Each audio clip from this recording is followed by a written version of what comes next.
Tere siis minu poolt, mina olen Pillar, ma olen Keskkonnaagentuurist ja Keskkonnaagentuur on siis praegu see asutus, kes siis Pistiku arenduse võttis selle aasta algusest üle.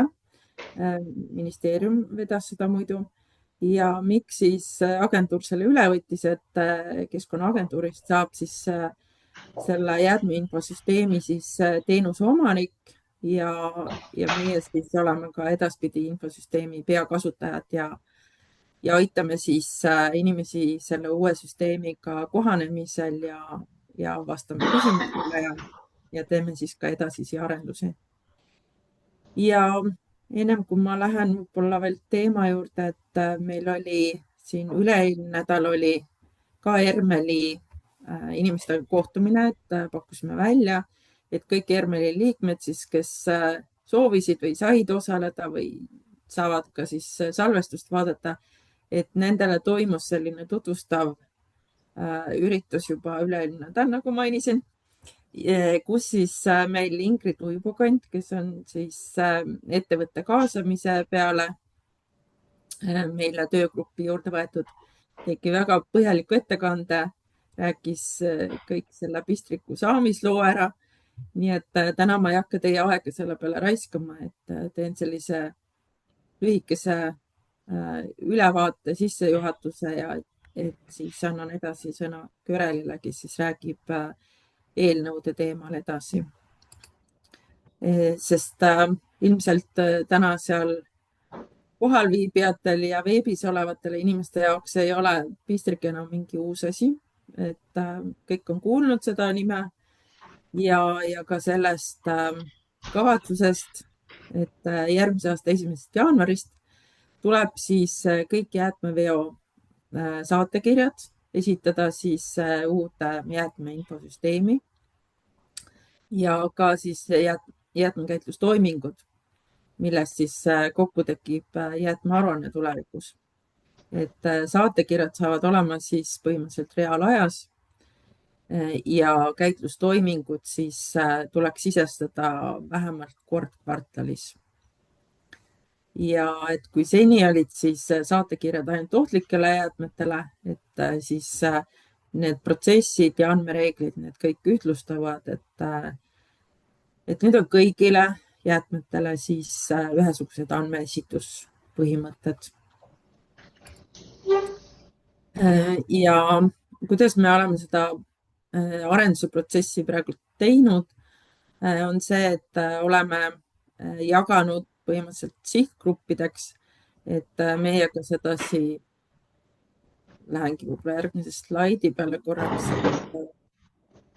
sellises tihedas koostöös on meil need ettevõtted, kes siin on loetletud, et oleme siis näidanud ettevõtetele, mida me siis arendame ja samas saanud väga palju tagasisidet.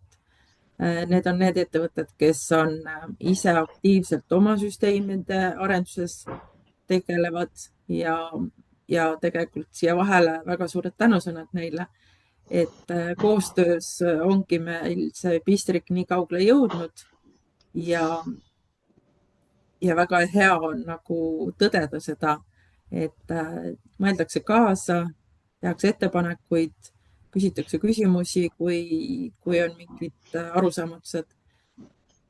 Et selline hea koostöö on tegelikult olnud. Ja lähen siia slaidi peale tagasi, et praegult me olemegi võtnud selle kommunikatsiooni pooles edasi, et läheme nagu sihtgruppide põhiselt.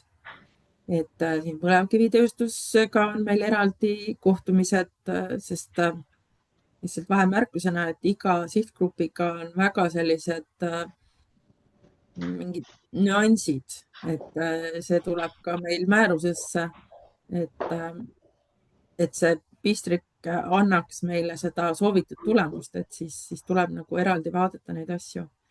Et autolammutustega oli eraldi kohtumised, plaanis on teha ka eraldi liidestus liiklusregistriga, kus siis lammutustõendite pealt tuleks juba eeltäidetud andmed sisse.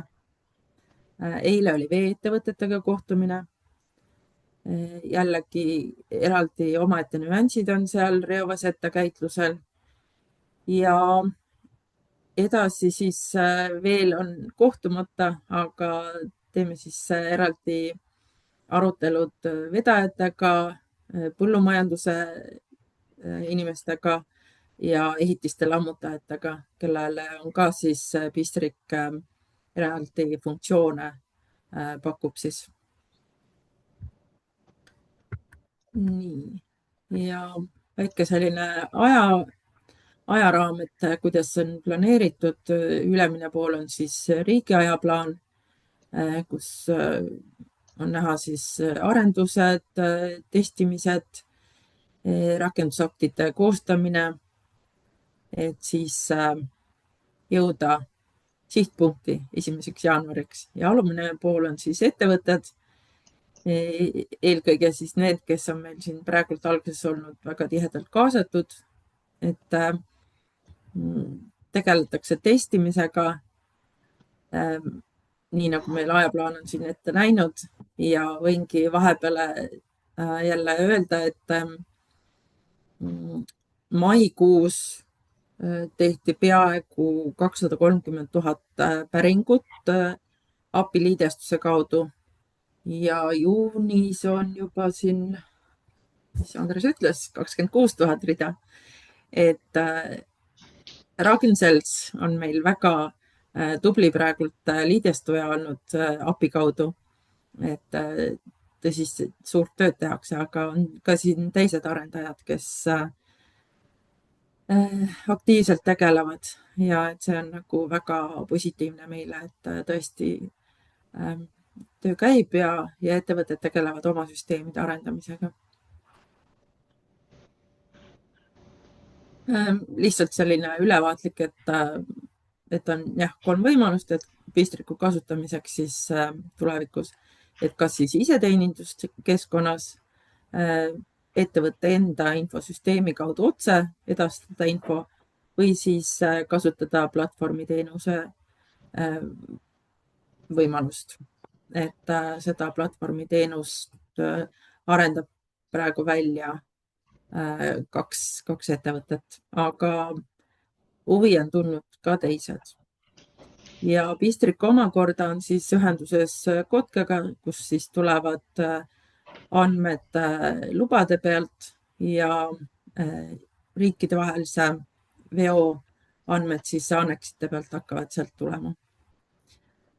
On laevadega seotud infosüsteemiga liidestus, aadressi andmetega ja äriregistriga.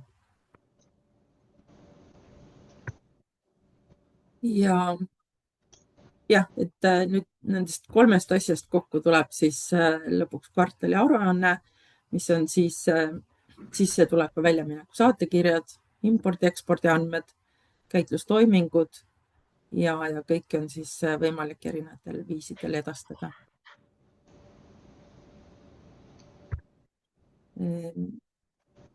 Testkeskkonna aadress ja erinevad juhendmaterjalid on koostatud, mis lihtsustavad siis kasutamist ja liidestamist, et need leiab keskkonnaportaali lehelt. Ja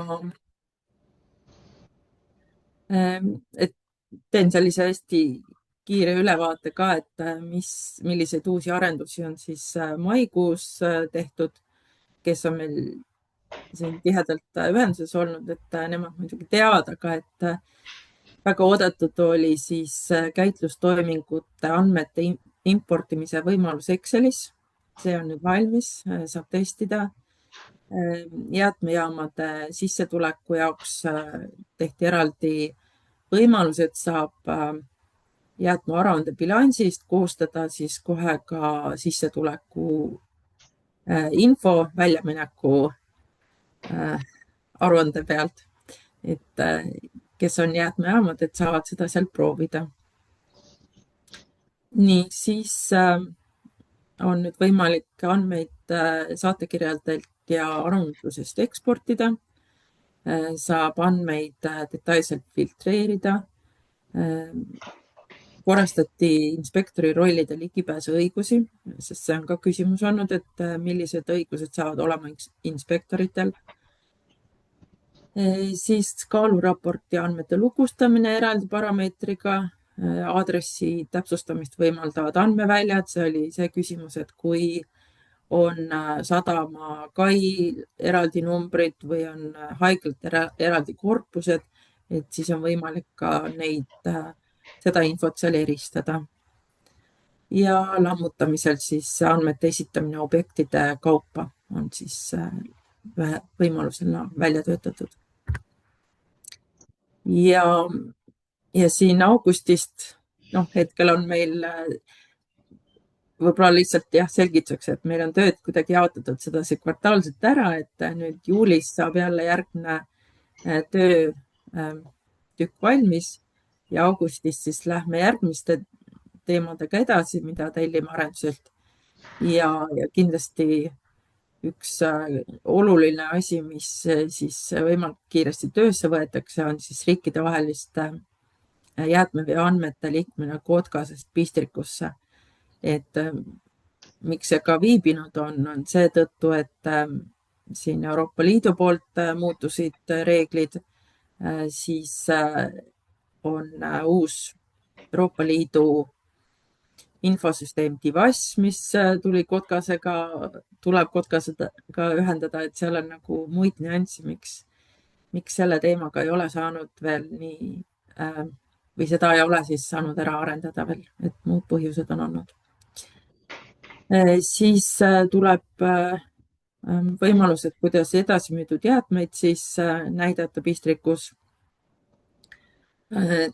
Taaskasutusorganisatsioonidega on meil praegu tihe suhtlus, kuidas siis vaheladustuskohast